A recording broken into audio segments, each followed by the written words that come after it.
Sir ఇప్పుడు అప్పుల case అనేవి చాలా వస్తున్నాయి సార్. అసలు అప్పు ఇవ్వడానికి ఎలాంటి జాగ్రత్తలు తీసుకోవాలి సార్ వాళ్ళ దగ్గర నుంచి? చాలా మంచి క్వశ్చన్ అడిగారు. ఈ వీడియో చూసిన వాళ్ళకి చాలామందికి అర్థమవుతుంది అసలు అప్పియాలా వద్దా అన్నది. ఓకే, మీరు అప్పిచ్చేటప్పుడు ఏదో నా ఫ్రెండ్ కదా, నాకు తెలిసిన వాళ్ళు కదా అని జోబులో నుంచి డబ్బులు తీసి ఇచ్చేసినంత ఈజీగా మీరు కనుక డబ్బులు ఇచ్చేస్తే రికవరీ కష్టం. ఆ తర్వాత రికవరీ అన్నది అవ్వదు సార్. అప్పు ఇచ్చేటప్పుడు చాలా మంచోళ్ళగా బిహేవ్ చేస్తారు ఎదుటోడు. ఒక్కసారి అప్పు తీసుకున్న తర్వాత మీ ఫోన్లు ఎత్తాడు, అసలు మీ ముఖం చూడాలంటే ఇష్టం ఉండదు. అసలు మీ పేరు మీద ఉన్న వ్యక్తి వేరే వ్యక్తి మీ పేరు మీద ఉన్న ఆడిని కూడా కలవరు. అవును సార్. ఇంకా అసలు మీ జీవితంలో నాకు వీడి ముఖం చూడతాడంటుంటారు. అవును సార్, ఖచ్చితంగా సార్.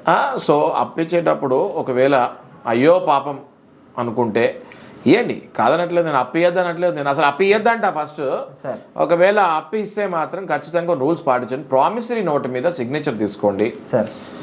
అలాగే ఒక చెక్ ఖచ్చితంగా తీసుకోండి సార్.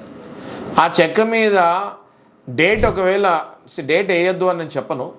డేట్ ఒకవేళ వేస్తే ఆ 90 days లోపు ఆ చెక్ని బ్యాంక్లో వేయండి. లేదు నేను ఇప్పుడు ఇవ్వలేను అనుకుంటే ఆ చెక్ ఇచ్చి మళ్ళీ ఇంకొక చెక్ తీసుకోండి. ఎందుకంటే ప్రతి చెక్కి వాల్యూ 3 నెలలే ఉంటుంది. 3 నెలలకు ఇంకో చెక్ తీసుకోండి, మళ్ళీ 3 నెలలకు ఇంకో చెక్ తీసుకోండి.